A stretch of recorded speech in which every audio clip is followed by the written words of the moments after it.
नारद के मोहित होकर नारायण को श्राप देने की कथा सुनाकर भगवान शिव पार्वती से कहते हैं, सुर नर मुनि को नाही जेहि नाम मोह माया प्रबल अस विचारी मन माहि भजिय महामायापति।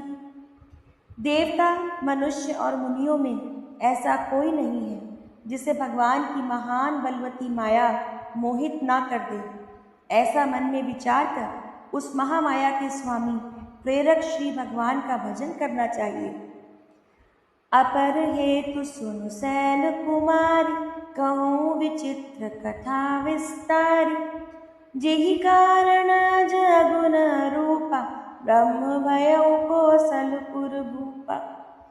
हे गिरि राजकुमारी, अब भगवान के अवतार का वह दूसरा कारण सुनो। मैं उसकी विचित्र कथा विस्तार करके कहता हूँ, जिस कारण से जन्म रहित, निर्गुण और रूप रहित अव्यक्त सच्चिदानंदन घन ब्रह्म अयोध्यापुरी के राजा हूँ। जो प्रभु विपिन फिरत तुम देखा बंधु समेत धरे मुनि वेशा जासु चरित अवलोकी भवानी सती शरीर रही बौरानी। जिन प्रभु श्री रामचंद्र जी को तुमने भाई लक्ष्मण जी के साथ मुनियों जैसा वेश धारण किए वन में भटकते देखा था, और हे भवानी, जिनके चरित्र को देखकर सती के शरीर में तुम ऐसी बावली हो गई थी कि अजहू न छाया मिटती तुम्हारी तासु चरित सुनि भ्रम रुजगारी। लीला कीनी जो ती अवतारा सो सब कही गौ मति अनुसार। अब भी तुम्हारे उस बावलेपन की छाया नहीं मिटती। उन्हीं के भ्रम रूपी रोग के हरण करने वाले चरित्र को सुनो। उस अवतार में भगवान ने जो जो लीलाएं की वो सब मैं अपनी बुद्धि के अनुसार तुमसे कहूँगा।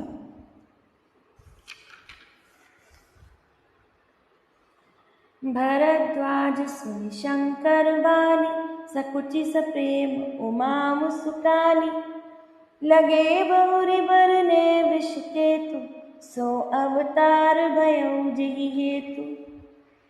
आगे याज्ञवल्क्य जी कहते हैं, हे भरद्वाज, श्री शंकर जी के वचन सुनकर पार्वती जी सकुचाकर प्रेम सहित मुस्कुराई।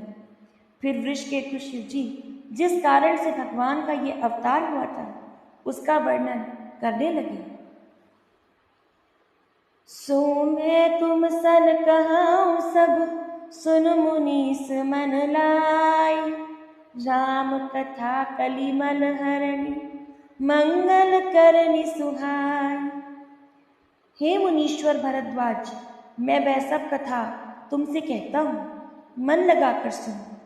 श्री रामचंद्र जी की कथा कलयुग के पापों को हरने वाली, कल्याण करने वाली और बड़ी सुंदर है। स्वयंभू मनु अरु सत रूपा जिनते भय नर सृष्टि अनूपा दंपति धर्म आचरण नीका अजहू गाव श्रुति जिन कैलिका। स्वयंभुव मनु और उनकी पत्नी शतरूपा, जिसने मनुष्यों की ये अनुपम सृष्टि जन्मी, इन दोनों पति पत्नी के धर्म और आचरण बहुत अच्छे थे। आज वेद जिनकी मर्यादा का गान करते हैं। नृप उत्तान पाद सुत तासु ध्रुव हरि भगत भयउ सुत जासु नगु सुत नाम प्रिय व्रत ताहि वेद पुराण प्रशंसहि जाहि। राजा उत्तान पाद उनके पुत्र थे, जिनके पुत्र प्रसिद्ध हरिभक्त ध्रुव हुए। उन मनु जी के छोटे लड़के का नाम प्रियव्रत था, जिसकी प्रशंसा वेद और पुराण करते हैं। देवहूति पुनिता सुकुमारी जो मुनि करदम कै प्रिय नारी आदि देव प्रभु दीन दयाल जठर धरे उजिहि कपिल कृपाल। पुनि देवहूति उनकी कन्या थी, जो करदम मुनि की प्यारी पत्नी हुई, जिन्होंने आदि देव दीनों पर दया करने वाले समर्थ एवं कृपालु भगवान कपिल को अपने गर्भ में धारण किया। सांख्य शास्त्र जिन प्रकट बखाना, तत्व विचार निपुण भगवान। तेहि मनुराज कीन बहु काला, प्रभु आयस सब विधि प्रतिपाला। तत्वों का विचार करने में अत्यंत निपुण जिन कपिल भगवान ने सांख्य शास्त्र का प्रकट रूप में वर्णन किया, उन स्वयंभू मनु जी ने बहुत समय तक राज्य किया और सब प्रकार से भगवान की आज्ञा रूप शास्त्रों की मर्यादा का पालन किया। होई न विषय विराग, भवन बसत भा चौथपन। हृदय बहुत दुख लाग, जन्म गयो हरि भगति बिन। घर में रहते रहते बुढ़ापा आ गया, परंतु विषयों से वैराग्य होता ही नहीं। इस बात को सोचकर उनके मन में बड़ा दुख हुआ कि श्री हरि की भक्ति के बिना ये जन्म यूं ही चला गया। बरबस राज सुतहि तब दीना, नारी समेत कवन वन कीना। तीरथ वर्णय विष विख्याता, अति पुनीत साधक सिद्धिदाता। तब मुनि जी ने अपने पुत्र को जबरदस्ती राज्य देकर स्वयं स्त्री सहित वन को गमन किया। अत्यंत पवित्र और साधकों को सिद्धि देने वाले तीर्थों में श्रेष्ठ नैमिषारण्य प्रसिद्ध है। बसहि तहाँ मुनि सिद्ध समाज, ताहि हर्षि चले मनुराजा। पंथ जात सोहहि मति धीरा, ज्ञान भगति जनु धरे शरीरा। वह मुनियों और सिद्धों के समूह बसते हैं। राजा मनु हृदय में हर्षित होकर वहीं चले। वे धीर बुद्धि वाले राजा रानी मार्ग में जाते हुए ऐसे सुंदर लग रहे हैं मानो ज्ञान और भक्ति शरीर धारण किए जा रहे हों।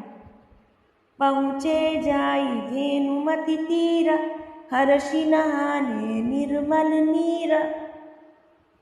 आए मिलन सिद्ध मुनि ज्ञानी, धर्म धुरंधर नृप ऋषि जानी। चलते चलते वे गोमती के किनारे जा पहुँचे। हर्षित होकर उन्होंने निर्मल जल में स्नान किया। उनको धर्म धुरंधर राज ऋषि जानकर सिद्ध और ज्ञानी मुनि उनसे मिलने आए। जहाँ जहाँ तीरथ रहे सुहाए, मुनि सकल आदर करवाए। कृष शरीर मुनि पट परिधान, सत समाज नित सुनहि पुराण। जहाँ जहाँ सुंदर तीर्थ थे, मुनियों ने आदर पूर्वक सभी तीर्थ उनको करा दिए। उनका शरीर दुर्बल हो गया था। वे मुनियों के से वल्कल वस्त्र धारण करते थे और संतों के समाज में नित्य पुराण सुनते थे। द्वादश अक्षर मंत्र पुनि, जपहि सहित अनुराग। वासुदेव पद पंकरुह, दंपति मन अति लाग। और द्वादश अक्षर मंत्र ओम नमो भगवते वासुदेवाय का प्रेम सहित जप करते थे। भगवान वासुदेव के चरण कमलों में उन राजा रानी का मन बहुत ही लग गया। करहि आहार साक फल कंदा, सुमिरहि ब्रह्म सच्चिदानंद। पुनि हरि हेतु करण तप लागे, बारी आधार मूल फल त्यागे। वे साग फल और कंद का आहार करते थे और सच्चिदानंद ब्रह्म का स्मरण करते थे। फिर वे श्री हरि के लिए तप करने लगे और मूल फल आदि को त्याग कर केवल जल के आधार पर ही जीवित रहने लगे।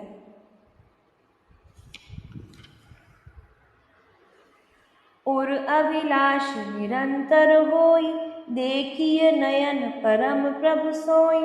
अगुण अखंड आनंद अनादि, जेहि चिंत ही परमारथ बादी। हृदय में निरंतर यही अभिलाषा हुआ करती कि हम कैसे उन परम प्रभु को आंखों से देखें, जो निर्गुण, अखंड, अनंत और अनादि है और परमार्थवादी ब्रह्मज्ञानी तत्ववेता लोग जिनका चिंतन किया करते हैं। नेति नेति जेहि वेद